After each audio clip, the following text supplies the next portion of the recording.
महाराज के विषय में श्रील प्रभुपाद स्वयं ये कहे जो तमाल कृष्ण महाराज ने रिपीट किया था, और तमाल कृष्ण महाराज श्रील प्रभुपाद को सुनकर गुरु महाराज को लेटर में लिखे, जहां गुरु महाराज के विषय में श्रील प्रभुपाद जी ने कहा कि our Loknath Swami is just like Saint Tukaram.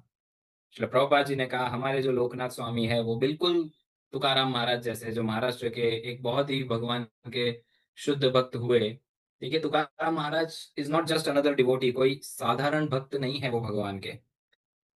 वो एकमात्र ऐसे भक्त हुए भगवान के जो सदेह वैकुंठ गए, और जिनका वैकुंठ गमन सबने अपने आंखों से प्रत्यक्ष रूप से देखा। आप समझ रहे? प्राय हम कहते हैं ये भक्त गोलोक गए, ये भक्त वैकुंठ गए, ये भक्त वहां गए। हम उनके कार्यों से, उनके जीवन से, उनके चरित्र से, उनका अंतिम समय कैसा रहा उससे अनुमान लगाते हैं केवल, या हम ऐसी आशा करते हैं, हम ऐसी इच्छा करते हैं।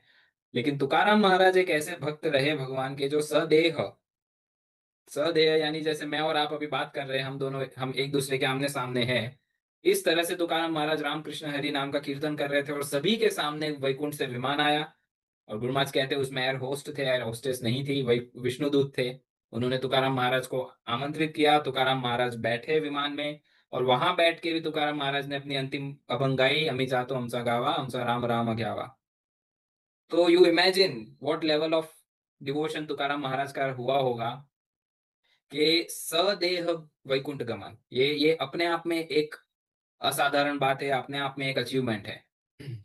हमारा अतिशयोक्ति नहीं होगा, लेकिन आप जानते हैं कि नहीं पता नहीं, लेकिन तुकाराम महाराज ने अपना रेफरेंस देते हुए कहा है कि उनकी दीक्षा स्वप्न में किसी राघव चैतन्य, कृष्ण चैतन्य नाम के व्यक्ति ने की। तो गुरु महाराज कहते हैं, और गुरु महाराज से ही सुना है हमने कि गुरु महाराज कहते हैं कि हम गौड़ीय वैष्णव ये क्लेम करते हैं कि वो राघव चैतन्य, कृष्ण चैतन्य कोई और या कोई दूसरा व्यक्ति नहीं है, वो स्वयं चैतन्य महाप्रभु है। तो गुरु महाराज बड़े ही कॉन्फिडेंस के साथ कहते हैं कि चैतन्य महाप्रभु ने तुकाराम महाराज को स्वप्न में दीक्षा दी, स्वप्न दीक्षा हुई उनकी, और स्वप्न दीक्षा के बाद वे वैकुंठ जा सके। तो एक सरल भाव आता है किसी भी शिष्य की, किसी भी जीव की जब दीक्षा होती है तो वो अपने गुरु की सेवा करना चाहता है, राइट? तो है, तो जब तुकाराम महाराज शिष्य बने तो उनका भी भाव था कि अपने गुरु के मिशन में या अपने गुरु की कुछ सेवा करे। तो थोड़ा अतिशयोक्ति लग सकता है, लेकिन ये कहना अनुचित तो नहीं होगा कि तुकाराम महाराज श्री चैतन्य महाप्रभु के, गौरांग महाप्रभु के, अपने गुरु महाराज के इस मिशन में सेवा करने परम पूज्य श्री लोकनाथ स्वामी गुरु महाराज के रूप में आए हैं। निताय पाद कमला